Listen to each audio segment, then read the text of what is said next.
Hello everyone, my name is Nji Benzama. Welcome to Against the Odds, where we believe that sharing information can inspire and transform. I would like to thank all of you who viewed, liked, and shared last week's post. And I especially thank those of you who subscribed. Now, as you know, we just started and had planned on posting on a weekly basis. I must confess that getting to produce this second video, this second one, has been quite a challenge. This happens to be the fourth attempt. 4 tries in 6 days or so. If it was not forgetting to adjust the volume on the input, it was a constant crackling of static. It was just a host of technical issues that we went through to get to this point. But we got it. We believe that we got it. And if you hear any crackling sounds today, please just bear with us. We'll get better as we go. It's just part of the growing process. And despite the growing pains, we are forging on. My young engineer, thanks to him, he's just 10, but he's doing such a fabulous job. Hey, thanks, buddy. Before I begin, I must take back something that I said last week, in the last week broadcast, that I think was wrong. I had invited local area residents to come onto the show to share their story. That was wrong. That was the wrong message to send, especially in this time of the COVID, the pandemic. So please stay home and practice safety as outlined by the CDC and your health professional. We are working to get our technical system set up so that we can do shows, virtual shows, instead of having you come on site. That time will eventually come. And when conditions permit, when the COVID is over or when we get vaccinated or whatever, that time is going to come and we're going to reach out again. Okay, so now that's been cleared up, let's get started. Well, today I'm going to be talking about how and why this channel came to be. What was the spark? Now, 2 incidents culminated in sparking the start of this platform. On May the 2nd, 2019, on my drive to work, it usually took me about 30 to 45 minutes, depending on traffic. And during that drive, sometimes I would listen to news, sometimes I would listen to music or videos. Now, on this occasion, I listened to a YouTube video.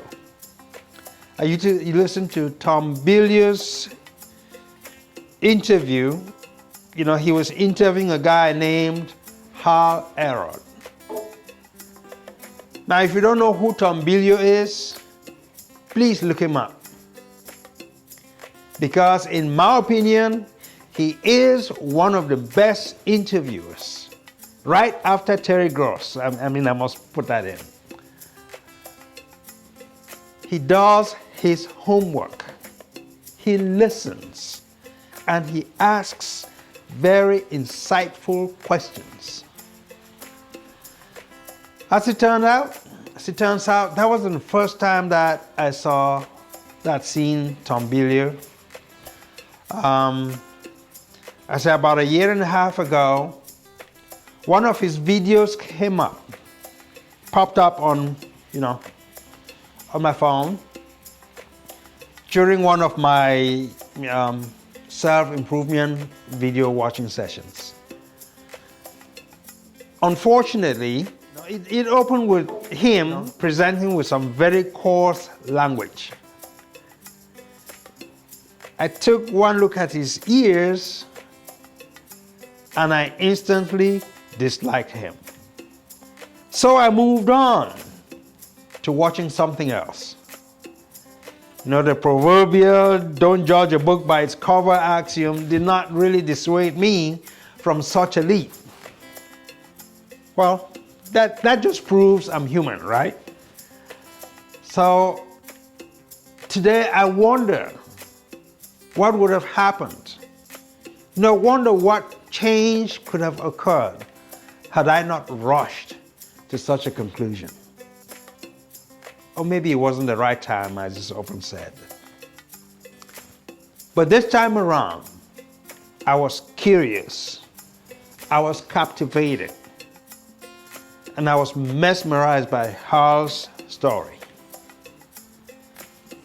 You see, Hal had been in a horrible accident about 20 years earlier, and the jaws of life had to be used to get him out of the crush wreck. He was pronounced dead on the scene, but the paramedics revived him on the way to the hospital. He was to die 3 more times in the emergency room. And when he came to and was stabilized, the doctor said he would never walk again. But he not only walked, he ran a 57-mile ultra marathon. Just incredible, 57 miles. The way he narrated the story was so inspiring. And thoughts began to swirl in my head. And I began to ask myself questions. Like, if this man who came back from the dead can run 57 miles, why couldn't I do something? Why couldn't I run? Why couldn't I run a mile? So, remember, I'd never run a race in my life. Tell her I'd never run a race. But that day, during my lunch hour, I looked up races in Houston. There was one scheduled for June 3rd. Now remember, this was May the 2nd. So exactly 1 month away, there was a race scheduled in Houston. So on my way home that evening, I stopped by Academy Sports and bought a running outfit, shoes and all.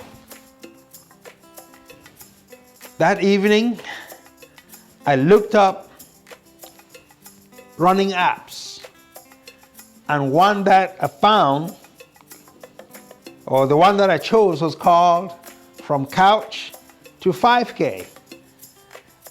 Now, sounds like an app that was written for people like me who had never run a race before.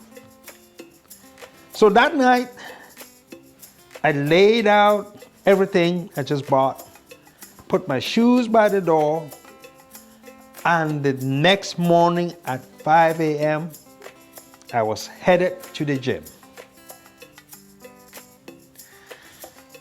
Now remember, during the interview, Hal saying when he had made the decision that he was going to run, he started practicing every day consecutively for the next 22 days.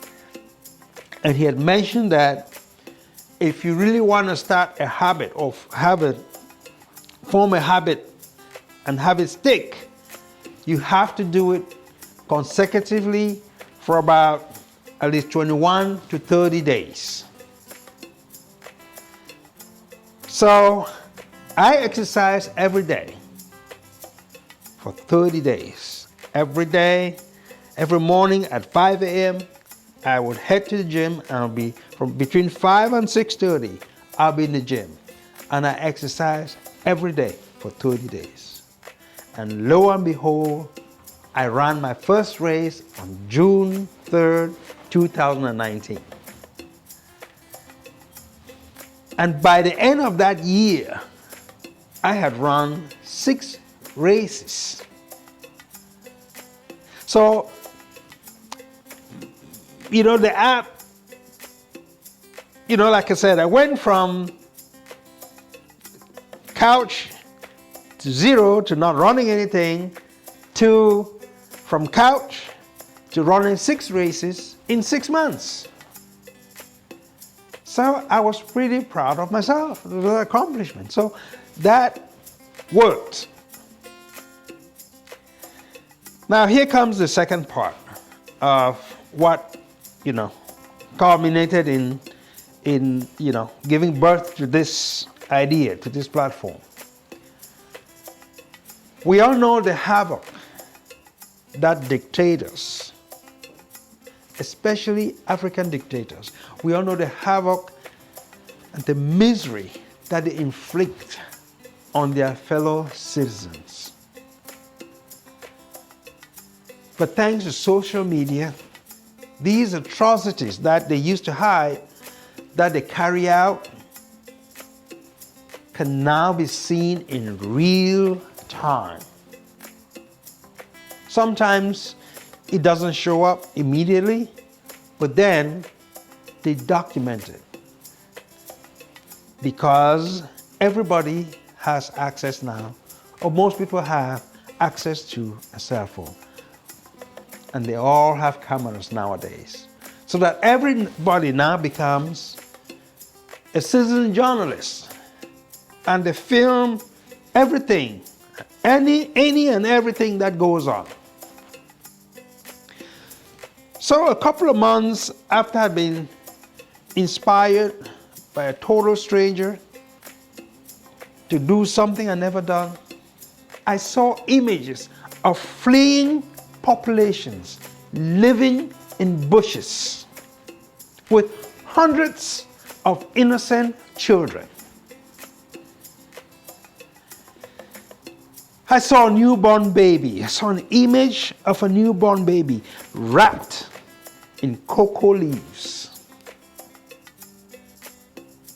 A newborn baby wrapped in cocoa leaves.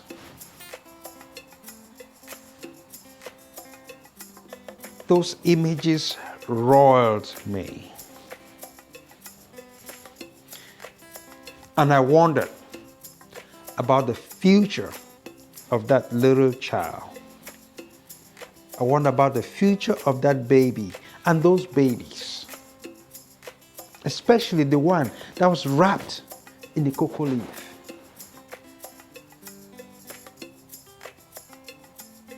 And as the images kept roiling me, I kept thinking about what could be done, what I could do to help the situation. And then it hit me, and I thought, if I could be so inspired to do something I'd never done before, by watching and listening to someone who didn't look or sound like me, is it possible? Is it at all possible that that child, or any child for that matter, in a conflict zone, is it possible that someday that child could also be inspired by watching and listening to people who look and sound like them? Is it possible that someday some child sitting in some corner of the earth could be inspired by one of our stories to make a change in their lives?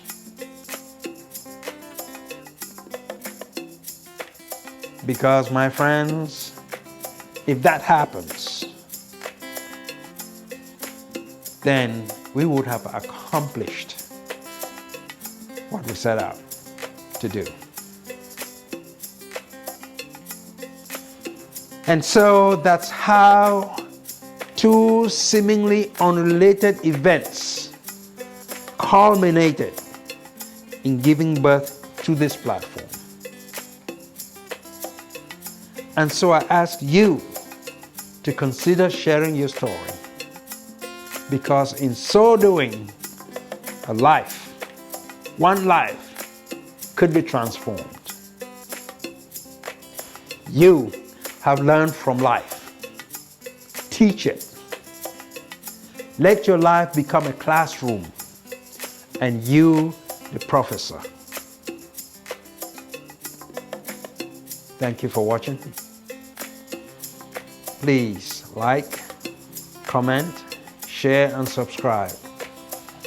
And until next week, hopefully everything goes right next time around. Be safe and take care.